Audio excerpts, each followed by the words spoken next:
Hello, my name's Angharad Rudkin and I'm a clinical psychologist, and I've had a great pleasure of writing a book with Ruth Fitzgerald, who's an amazing children's author. And this book is called Find Your Girl Squad. And in this book, we use a lot of super psychology secrets to help us understand friendships. I'd like to share one of those super psychology secrets with you today, which is values.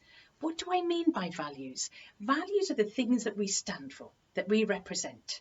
And if we know our own values, it means that we can have a happier life. It's all about being true to ourselves. So, what do we mean by values, you may ask? We have a whole list of them here that psychologists have pulled together. So research has shown that these are just some of the values that we can live by. So for example, you've got curiosity and organisation, adventure and trust. And if we can figure out our top 3 values, then we can learn more about ourselves and more about how we interact with others. I'll give you an example. So let's say my 3 values are honesty, kindness and friendliness. So when I'm talking to Isabella on Zoom, and I'm very sad that I can't see her in real person, but we're chatting together on Zoom, and she says to me, "Oh, I'm so miserable. I'm really missing school. I'm missing all the people at school. My days are so boring and empty and long. I don't know what to do with myself." Now, if I was living by my value of honesty, I might say to her, "Oh, I'm having a great old time. I'm not missing school at all. I'm loving being able to do all my art projects and trampolining for hours on end. So I don't know what you're talking about."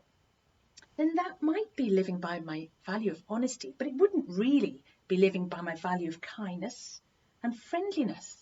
So what could I do instead? I could say, "Oh, Isabel, I'm so sorry that you're having a really miserable time. It's a difficult time for all of us, isn't it? But what I have found that helps is that doing a bit of art in the morning and a bit of trampolining in the afternoon, it really helps me to feel better. How about we meet together on Zoom tomorrow and we'll do some drawing together?" Now, this would be me living by all of my values. It would be me living by all of them to help my friend feel a bit better. And when I go to bed that night, I'd be able to look back on my day and think, yes, I live by my values and I feel happy about that. So what I'd like you to do is to find out about your values. Figure out what your top 3 or top 4 values are, and then draw them down on a coat of arms. So in the olden days, everybody had a coat of arms, and on their coat of arms, they had symbols of them, and it might be lions for bravery or a weapon for defensiveness. For you, you can draw or write down your values. So for example, on my coat of arms, I would have honesty and kindness, might be a little heart, friendliness, it might be hands together. And I might also think about curiosity, because I love learning about new things. And that could be like a magnifying glass or something like that. So any way that you have of representing your values, and then show this to your family and say, here's my coat of arms. Show it to your friends. See if your friends want to do their own coat of arms.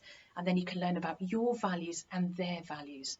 And the more we understand our values, the easier it is to make decisions in tricky times and to understand other people.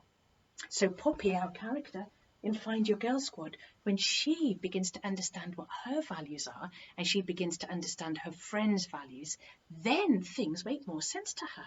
And she knows a bit more clearly how to act.